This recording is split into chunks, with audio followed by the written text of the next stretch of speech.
추석 연휴 잘 보내셨지요? 네. 연휴 잘 보내고 오늘도 주일 예배에 함께 만나게 된 것을 기쁘게 생각하고 또 예배를 통해서 하나님의 은혜가 여러분 모두에게 충만하기를 바랍니다. 오래전에 미국에서 있었던 일입니다. 한 두 젊은이가 주일날 도박장을 향해서 가고 있었어요. 카지노가 도박장이죠.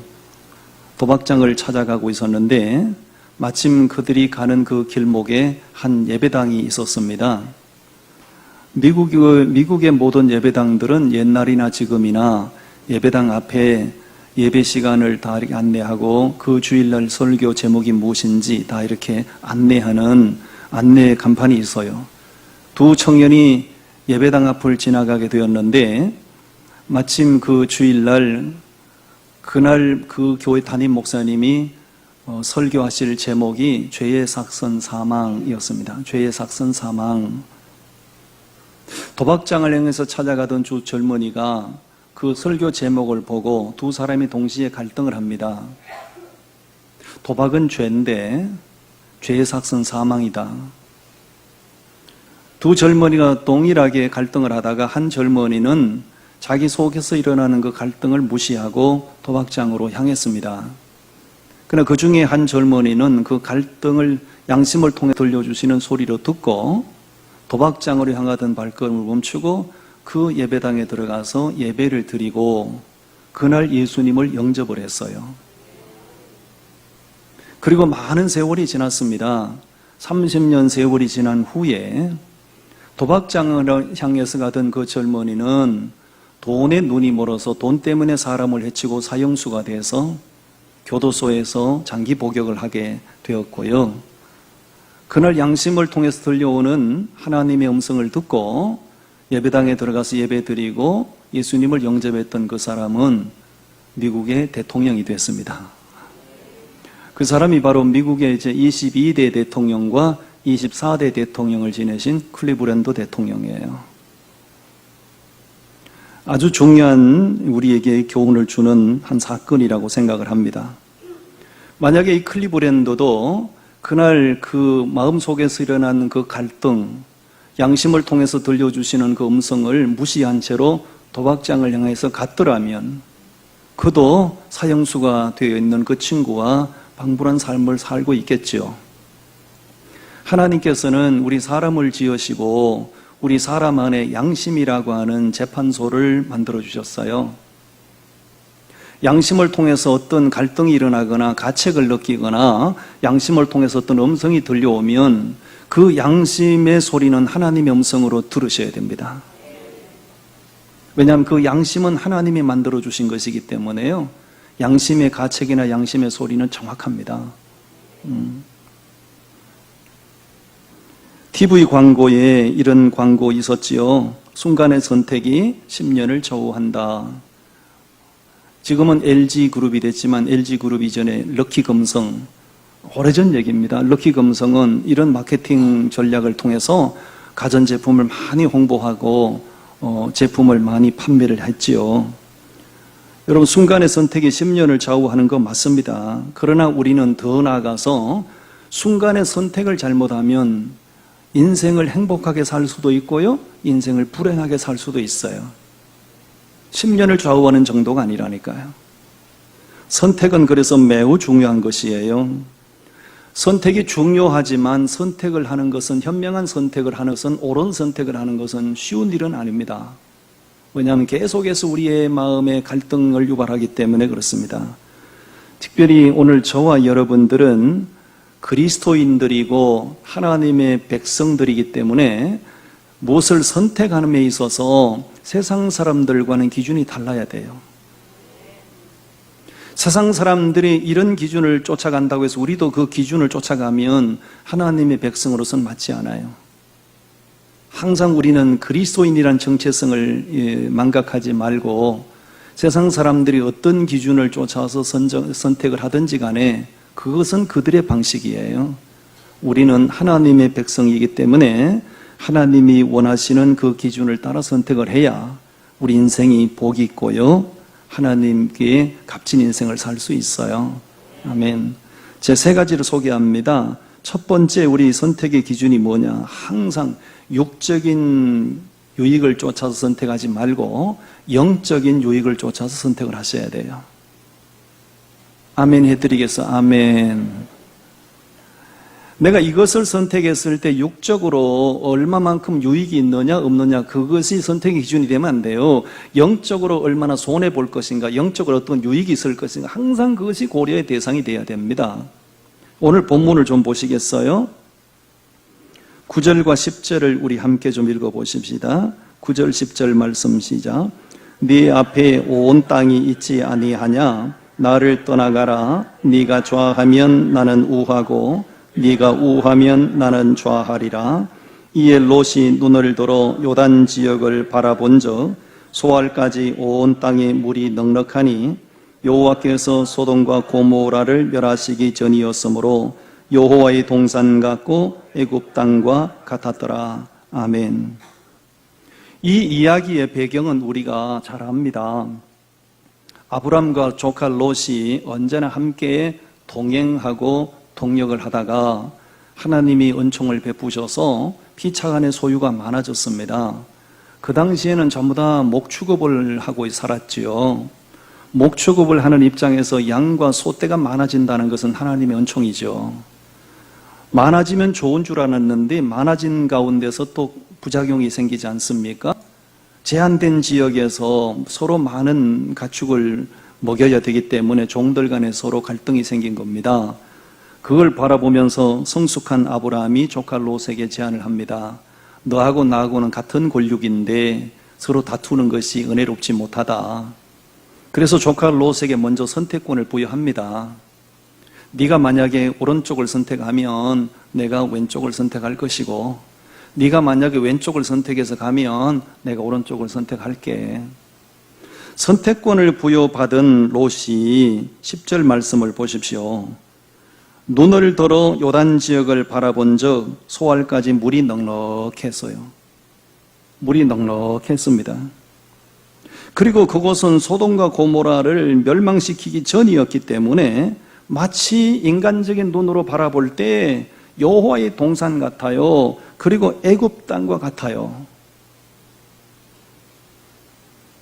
이 롯이, 선택권을 부여받은 롯이 물이 넉넉하다, 초목이 무성하다, 애굽 땅과 같다, 그러므로 그곳을 선택해서 간 겁니다. 11절에 그렇게 되어 있지요. 우리 11절 읽어보십시다. 시작. 그러므로 롯이 요단 온 지역을 택하고 동으로 옮기니 그들이 서로 떠난지라. 아멘. 자, 여기서 롯의 선택의 기준은 무엇이었나요? 롯이 자기의 어떤 평생을 살아가야 될 그 처를 선택하는 데 기준이 무엇이었나요? 육신적인 생각이었죠. 육신적인 생각이었어요. 물질적인 것이었어요. 내가 여기를 선택하면 고생을 덜 할 것 같고, 여기를 선택하면 손해보지 않을 것 같고, 순 사람의 생각을 쫓아서 선택을 한 거지요. 근데 그것이 굉장히 잘못된 거라는 거죠. 13절 말씀 보시겠어요? 13절 우리 읽어봐요. 시작. 소돔 사람은 여호와 앞에 악하며 큰 죄인이었더라. 그가 선택해서 간 그 소알성은 소돔 고모라 성의 인근 도시였죠. 소돔과 고모라 성은 결국은 그 엄청난 죄악을 인하여 하나님의 무서운 진노와 심판을 받고 멸망을 한 도시입니다. 여기서 롯의 선택에 있어서 문제점이 뭔가요? 영적인 유익을 전혀 고려하지 않았다는 것이지요. 내가 이곳을 선택해서 갈 때에 영적으로 어떻게 될까? 영적으로 혹시 어려움은 당하진 않을까? 신앙적인 것 전혀 고려하지 않았다는 것이지요. 그리고 더 안타까운 것은 이 롯이라는 존재는 아브람과 조카 삼촌 관계이기 때문에 아브람이 본토 친척 아비 집을 떠날 때부터 아브람과 동행을 했어요. 아브람이 어디를 가든지 아브람과 동행하고, 아브람이 삼촌 아브람이 어떤 방향성을 가지고 사는 사람인지, 아브람이 어떤 선택을 하는 사람인지 그걸 늘 지켜본 사람이에요. 근데 막상 자기에게 선택권이 주어졌을 때 자기 삼촌 아브라함이 어떤 선택을 하고 어떤 결정을 하고 어떤 방향성을 쫓아가는 사람인지가 전혀 고려되지 않았다는 것이죠. 그것이 참 안타까운 것이죠. 결국은 그가 선택했던 그곳이 바로 하나님의 진노와 심판을 받아서 패망을 했고, 그 패망을 당하는 와중에서도 롯의 아내는 미련을 끊지 못해서 소돔과 고모라성을 돌아보다가 소금기둥이 되는 저주를 받았고, 그리고 그 소돔과 고모라성이 완전히 패망당한 이후에 롯의 두 딸들이 해서는 안 되는 일을 하잖아요. 자기 아버지에게 술을 먹여서 아버지와의 관계를 맺고 자식들을 낳지 않습니까? 왜 롯의 딸들이 이 엄청난 일을, 어처구니 없는 일을 합니까? 그곳을 선택해서 가서 살면서 그곳을 눈으로 보고 몸으로 익혔기 때문이에요. 소돔과 고모라성은 성적으로 완전히 타락한 도시였어요. 그곳에 살면서 그들의 삶을 보면서 욕하면서 배운다는 말이 있잖아요. 저러면 저건 나쁜 것인데 저러면 안 되는데 하면서 자기도 그렇게 닮은 거예요. 그러니까 아버지에게 술을 먹이고 관계를 맺어서 자식을 낳는 거죠. 너무나 안타까운 겁니다. 여러분, 인생이라는 존재는 태어나는 순간부터 무덤에 들어가는 순간까지 늘 선택의 기로에 섭니다. 태어날 때도 그렇잖아요. 태어날 때도 자연분만을 할 것인지 제왕절개를 할 것인지 갈등하다가 선택하잖아요. 그렇게 해서 태어나서 젖을 먹일 때도 모유를 먹일 것인지 분유를 사다 먹일 것인지 선택을 하지 않습니까? 젖 떨어지고 나면 어떻게 해요? 젖 떨어지고 나면 어느 유치원을 보낼까? 이쪽을 보낼까? 저쪽을 보낼까? 그렇죠? 그러다가 학업의 과정을 다 마치고 나면 직장 선택해야죠? 이런 직장을 갈까? 저런 직장을 갈까? 직장에 적응하고 나면 또 뭘 선택해야 됩니까? 배우자 선택해야죠. 이 남자를 선택할까? 저 남자를 선택할까? 그렇게 살다가 또 무슨 선택을 합니까? 때가 되면 죽어야죠. 죽고 나면 어떻게 선택해요? 화장을 할까? 매장을 할까? 돌아보면 인생은요, 태어나는 순간부터 무덤에 들어간 순간까지 선택의 연속이에요. 우리 주변을 돌아보면 선택을 잘해서 행복한 인생을 사는 사람도 있지만요, 가끔 현명하지 못한 선택을 해서 인생 불행하게 사는 사람도 굉장히 많이 있습니다. 우리는 그리스도인들입니다. 그리스도인들은 무엇을 선택할 때 이 롯의 기준을 가지고 선택하면 안 된다는 거예요. 내가 여기를 선택했을 때 돈을 몇 푼 더 받겠지. 그러나 그 돈 몇 푼 더 받겠다고 거기를 선택했을 때 내가 영적으로 손해볼 건 생각을 왜 안 하셨냐는 거죠. 내가 이 사람을 내 배우자로 선택할 때 참 좋아 보이는데, 근데 그 사람을 배우자로 선택했을 때 내가 영적으로 바닥을 칠 건 왜 생각을 안 하시죠? 항상 영적인 유익을 쫓아서 선택을 하셔야 됩니다. 결혼 정년기가 된 형제 자매들이 아내 자리를 선택하고 남편 자리를 선택할 때도 마찬가지입니다. 외모가 그렇게 중요한 건 아니죠. 살다 보면 다 인생 60이 되면 인물은 다 평준화가 되는 겁니다.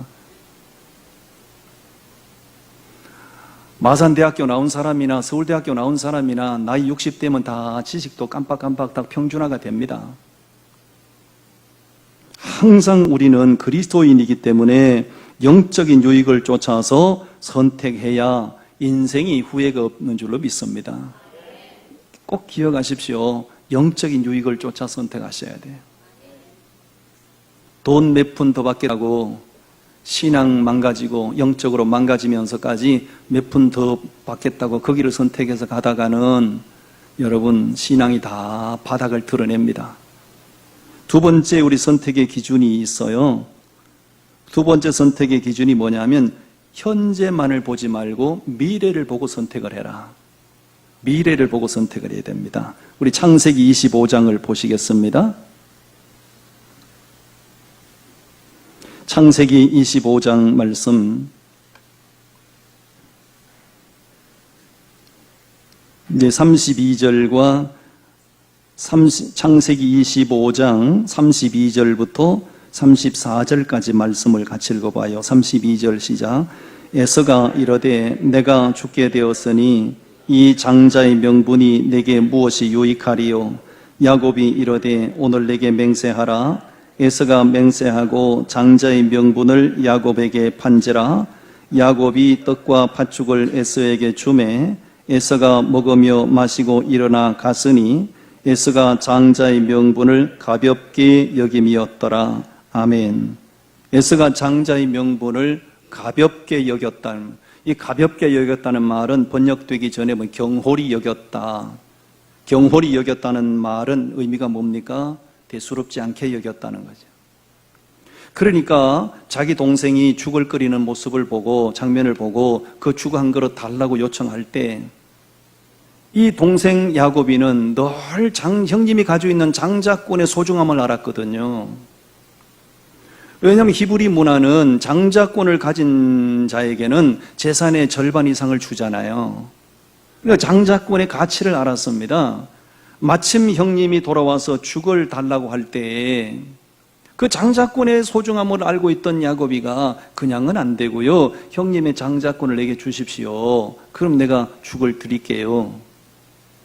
동생이 그런 제안을 했을 때 아무리 배가 고파도, 아무리 허기가 져서 엎어지는 한이 있더라도 장자권의 가치를 알고 장자권의 소중함을 알았더라면 동생의 제안을 거절했어야 맞는 거죠. 문제는 장자권을 대수롭지 않게 여기는 마음이 그날만 아니라 평소에도 장자권에 대한 경홀히 여기는 마음이 그 속에 있었기 때문에 그 죽 한 그릇의 유혹을 못 이겨서 장자권을 넘겨준 거 아닙니까? 그날 이후부터 형님 에서의 인생은 불행의 연속입니다. 슬픔의 연속이었어요. 모든 축복을 다 빼앗겨 버렸어요. 후회와 탄식으로 살았어요. 뿐만 아닙니다. 자기가 장자권을 넘겨줬으면서도 동생에게 네가 장자권을 빼앗아갔다고 말하면서 동생에 대한 미움과 정오가 불길처럼 타올랐습니다. 자신이 선택을 잘못한 것이었는데 동생이 장자권을 빼앗아갔다고 동생에게 책임을 전가하는 이 어처구니 없는 에서의 모습을 봅니다. 여러분 창세기 27장을 보십시오. 창세기 27장 36절 말씀인데요. 36절 말씀을 같이 읽어봐요. 시작. 에서가 이르되 그의 이름은 야곱이라 함이 합당하지 아니하니까 그가 나를 속임이 이번이 두 번째니이다. 전에는 나의 장자의 명분을 빼앗고 이제는 내 복을 빼앗았나이다. 자, 됐습니다. 저를 보세요. 아니, 동생이 빼앗은 겁니까? 자기가 빼앗긴 겁니까? 자기가 장자권을 경홀히 여기는 마음을 가지고 있었기 때문에 장자권을 그냥 넘겨준 거예요. 그래 놓고 나중에 그 일이 있은 이후에 자기 인생에 불행이 계속 닥쳐오니까 동생이 자기 장자권을 빼앗아 갔다고 책임을 전가시키고 있죠. 이런 경우를 두고 우리 경상도 말로 뭐라고 그래요? 입이 삐뚤어져도 말은 바로 해라. 그 말 아닌가? 경상도 말이 전국적으로. 그렇죠? 아니, 입이 아무리 삐뚤어져도 말을 이렇게 하면 안 되죠. 자기가 장자권을 넘겨준 거 아니에요. 동생이 빼앗아간 게 아니라고요. 그런데 동생이 장자권을 빼앗아갔다고 책임을 전가시키는 거예요. 이걸 보면 동생 야곱이 나쁜 게 아니고요. 장자권을 경홀히 여기고 장자권을 넘겨준 그 에서가 문제가 있어요. 하나님 앞에 섰을 때 에서가 혼나겠어요? 야곱이가 혼나겠어요? 에서가 혼나는 거죠. 너에게 왜 장자권을 주었는데 장자권을 가볍게 여기니? 왜 장자권을 경홀히 여기니? 고작 그 주간 그릇의 유혹을 못 이겨서 그 소중한 장자권을 넘겨주니? 하나님 앞에 책임 추궁을 당하지 않을까요? 목사님들 세계에서 이런 말이 있어요. 나중에 하나님 앞에 가면 대형교회 목사님들, 큰 교회 목사님들이 되게 얻어맞는데요. 왜냐하면 작은 교회 교인 뺏어갔다고. 근데 작은 교회 목사는 더 뒤지게 만든데요. 등신간지 교인 뺏겼다고. 이런 빼앗아가는 사람도 나쁘지만요, 빼앗기는 사람이 더 나빠요. 빼앗기는 사람이 더 책임이 있어요. 나는 절대로 안 맞으려고. 우리 생각해 볼 일이죠. 천국은 침노하는 자의 것이라고 그랬거든요. 이 야고비의 모습은 우리가 본받을 점이에요. 그 장자권을 소중하게 여기고 장자권을 자기 것으로 삼고자 하는 이 모습, 이런 야곱의 모습은요, 천국은 침노하는 자의 것이라는 말씀과 매칭이 되는 거예요. 우리는 영적인 유익을 쫓아서, 미래 유익을 쫓아서 끊임없이 도전하고 현재 것을 포기할 줄 아는 이런 그 마음 자세가 필요한 것이에요. 모든 일에는 시작과 끝이 있고요, 처음과 나중이 있고요, 현재와 미래가 있어요. 다시 말하면 시작이 있고 끝이 있는데 시작도 굉장히 중요하지요. 출발을 잘해야지요. 근데 시작보다도 끝이 더 중요합니다. 처음과 나중이 있는데 처음이 굉장히 중요하지요. 근데 처음보다 나중이 더 중요합니다. 현재와 미래가 있습니다. 현재가 굉장히 중요합니다. 그러나 현재보다 더 중요한 것은 미래가 더 중요합니다. 그렇기 때문에 우리가 어떤 중요한 선택을 할 때는 현재 당장만을 보지 말고 미래를 바라보고 그렇게 결정하고 선택할 줄 아는 사람이 되셔야 됩니다. 하나님께서는 선택이라는 저울을 가지고 우리의 믿음을 테스트하시는 것 같아요. 선택. 아브라함의 경우를 보면 본토 친척 아비집을 떠나라고 말씀하세요. 그리고 아브라함의 발걸음을 가나안 땅으로 인도하셨어요. 뭐냐면 네가 본토 친척 아비집을 선택할래? 아니면 미지의 땅 가나안 땅을 선택할래? 라는 것이지요. 100세에 그가 꿈에 그리던 아들을 낳았습니다. 얼마나 눈에 넣어도 아프지 않은 자식이지요. 네가 그 소중한 아들 이삭을 선택할래? 아니면 나 여호와 하나님을 선택할래? 하나님 그것이요, 아브라함이 그걸 요구하셨죠. 그것뿐만 아닙니다. 어느 날 하나님께서 몸종 하갈을 통해서 낳은 아들 이스마엘, 다 장성한 아들 이스마엘을 내보내라고 말합니다. 그건 뭘 말하는 겁니까? 이스마엘을 선택할래? 아니면 이삭이를 선택할래? 라는 말씀이죠. 정말 쉽지 않은 선택이에요. 사람 입장에서 볼 때 정말 쉽지 않은 선택이죠. 근데 그때마다 아브라함은요, 한 번도 하나님 앞에 불합격 판정받은 적이 없어요. 이스마엘보다는 과감하게 이삭을 선택했고요. 그 아들, 소중한 아들 이삭이를 모리아 땅으로 가서 제물로 바치려고 한 것은, 그것은 뭡니까? 이 아들이 내게 정말 귀하지만 이 아들보다는 내가 하나님 당신을 선택하겠습니다. 맞죠? 내가 다 늙은 나이에 본토 친척 아비집을 떠난다는 것은 정말 쉽지 않은 일이지만, 그러나 하나님이 원하신다면 이거 포기하고 가나안 땅을 내가 선택할게요 라는 것이지요. 그런 모든 과정들을 보면서 하나님은 아브라함의 믿음을 달아보셨던 거지요. 그리고 마침내 그 아브라함을 믿음의 조상으로 세우십니다. 우리는 항상 현재보다는 미래를 보고 선택을 하셔야 됩니다. 배우자를 선택할 때도 현재 여러분이 딱 이렇게 자격 조건을 틀을 딱 만들어 놓고 거기에 맞는 사람을 찾지 말고요, 현재 기준으로 볼 때 조금 부족해도 아쉬움이 있어도 이 사람의 미래 발전 가능성이 있으면 그 사람을 선택하셔야 돼요. 저희 아내처럼. 결혼을 할 때 저는 돈도 없었습니다. 온몸은 병들어 만신창이였습니다. 직장도 없었습니다. 그런 남자에게 한 여자로서 자기의 장래를 맡길 수 있을까요? 돈도 없습니다. 직장도 없습니다. 몸은 병들어 골골합니다. 그런 남자를 배우자로 선택할 수 있을까요? 택도 없는 얘기죠? 근데 저희 아내가 저를 선택했다고. 그래서 내가 물었어요.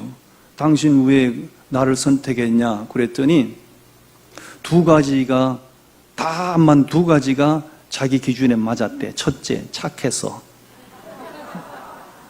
둘째, 미래 가능성이 보여서. 제가 말하고 제가 아멘 하겠어? 아멘. 현재는 병도로 신음하고 현재는 아무것도 없고 현재는 전혀 불품이 없지만 저 사람은 미래 가능성이 있다. 착해서 선택했고 가능성을 보고 선택했다는 거예요. 저희 아내가 보통 사람 아닙니다. 선지자의 영성을 가진 여자예요. 맞는 얘기죠. 현재 완벽한 사람 찾아서 결혼해 보세요. 그 사람 현재 만족하면 발전 가능성 별로 없죠. 이런 얘기가 있더군요. 인생 살아가는데 3대 악재가 있다고 그래요. 3대 악재가. 첫째, 젊은 나이에 출세하고 성공하는 것은, 젊어서 성공하고 출세하는 건 인생 3대 악재 중에 하나다. 두 번째는 중년의 나이에 아내를 잃는 것. 세 번째는 다 늙어서 가난하고 병드는 것. 이건 인생 3대 악재라고 그래요.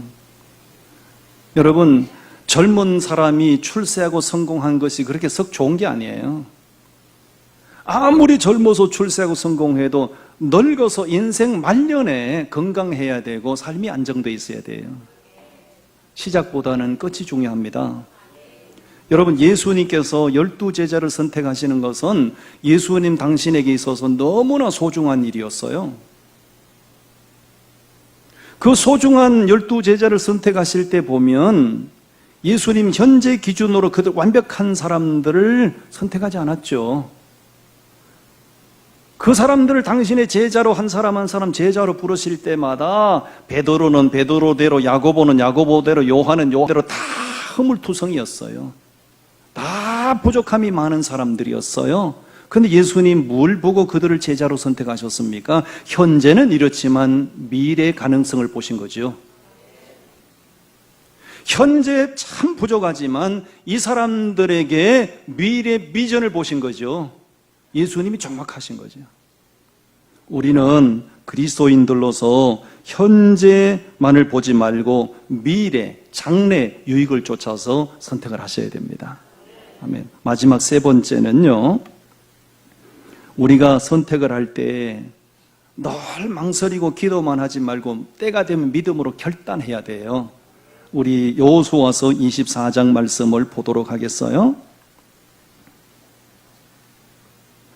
여호수아서 24장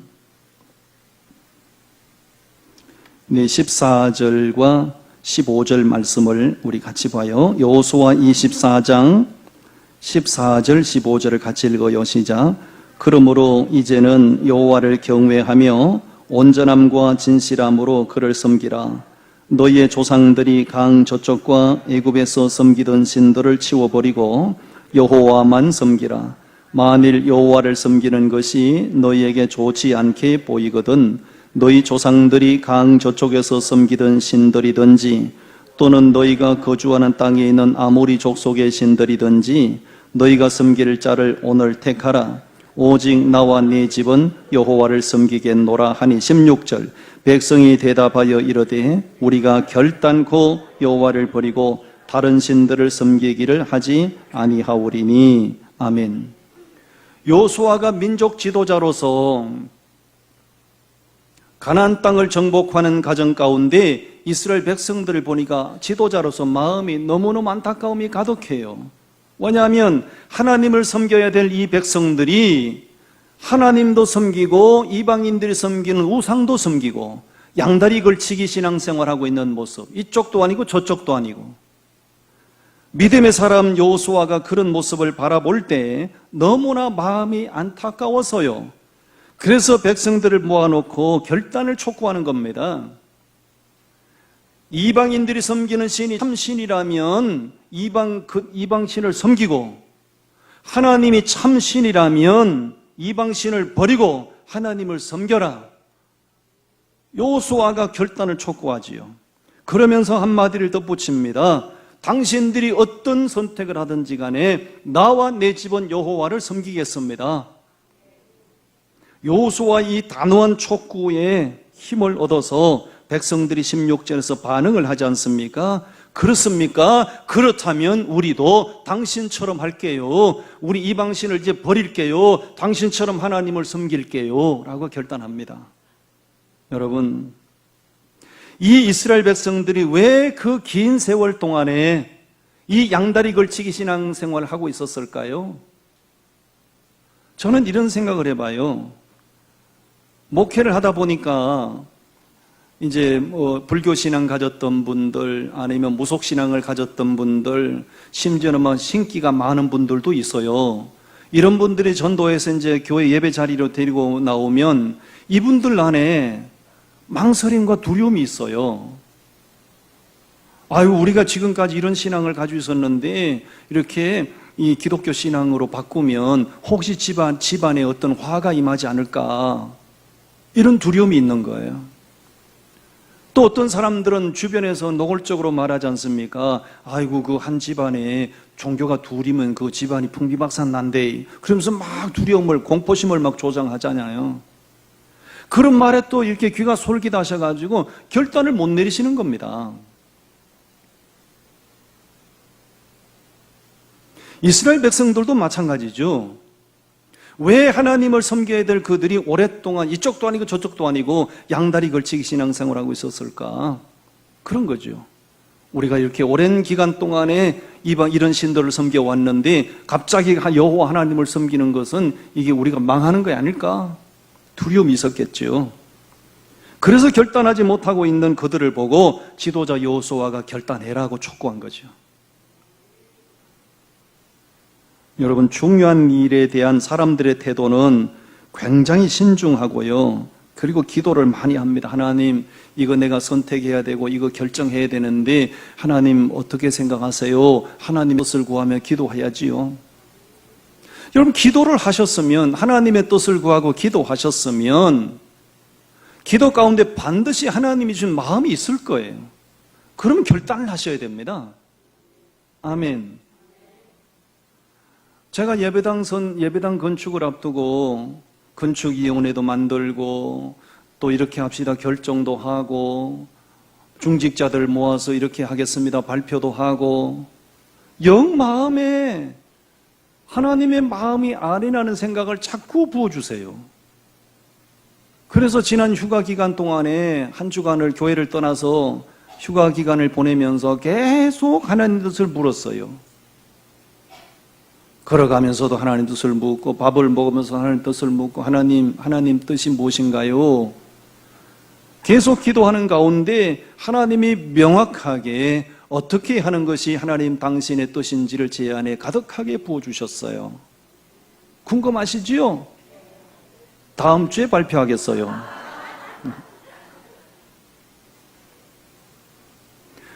우리는 하나님의 사람이기 때문에 어떤 중요한 일일수록 하나님의 뜻을 구하며 기도하셔야 됩니다. 그러나 기도하시는 가운데 하나님의 마음이 부어지면 결단하셔야 됩니다. 하나님께 구하지 않고 자기 생각을 앞세워서 결단하면 자기가 책임을 져야 됩니다. 그러나 기도 가운데 하나님이 주신 마음을 따라 결단하면 하나님이 책임을 지십니다.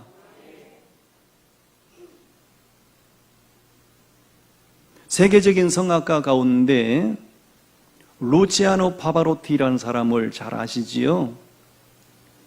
이 파바로티라는 사람은 원래 성악에 대한 꿈이 없던 사람이에요. 이 사람은 원래 교육자가 되는 것이 꿈이었어요. 학생들을 가르치는 선생이 되는 것이 꿈이었어요. 근데 자기 아버지가 빵가게를 경영했는데 아버지 입장에서 볼 때 이 장신 아들이 음악에 소질이 있다는 걸 알게 됐어요. 그래서 계속 음악을 해라고 이렇게 요구를 했지만, 그러나 이 파바로티의 마음에는 자기는 음악가가 될 생각은 전혀 없고 교육가가 되기 위해서 계속 꿈을 키웁니다. 그리고 학교도 교육학과를 전공을 합니다. 오로지 자기는 선생이 되리라. 아버지가 볼 때는 자기 아들에게 음악의 소질이 있는데, 그래서 계속 그것 때문에 아들과 아버지 사이에 미묘한 갈등이 있었어요. 어느 날 때가 되었을 때 아버지가 아들에게 결단을 촉구합니다. 의자를 2개 갖다 놓고 아들에게, 파바로티야, 몸은 하나인데 의자가 2개지 않니? 이 두 개의 의자를 한쪽을 선택해서 앉아야 안전한 것이지 두 의자를 어중간하게 걸쳐 앉으면 밑으로 가라앉느니라. 오늘 선택을 해라. 오늘 결정을 해라. 그 아버지의 촉구를 듣고 그날 그 자리에서 파바로티가 자기가 늘 꿈꾸고 준비했던 교육가로서의 꿈을 접어버리고 자기는 음악가가 되기를 위해서 결정을 합니다. 결정을 참 잘한 것이죠. 그래서 그날 그 결정을 통해서 정말 세계가 깜짝 놀랄 만한 유명한 음악가 성화가 된 것이에요. 너무 기도하는 기간이 길어지는 것도 좋지 않고요. 갈등을 안 할 수는 없지만 갈등의 기간이 길어지는 건 좋지 않아요. 기도하는 가운데 하나님의 뜻을 구하고 하나님의 마음이 부어줬으면 그날 결단하는 겁니다. 결단해야 하나님이 역사하세요. 아멘. 우리 산창교회 성도님들, 우리는 그리스도인입니다. 항상 세상 사람들과 같은 기준을 따라서 선택하지 말고 우린 그리스도인다운 기준을 가지고 선택을 해서 지금보다 앞날이 더 행복하시기를 바랍니다. 기도하겠습니다.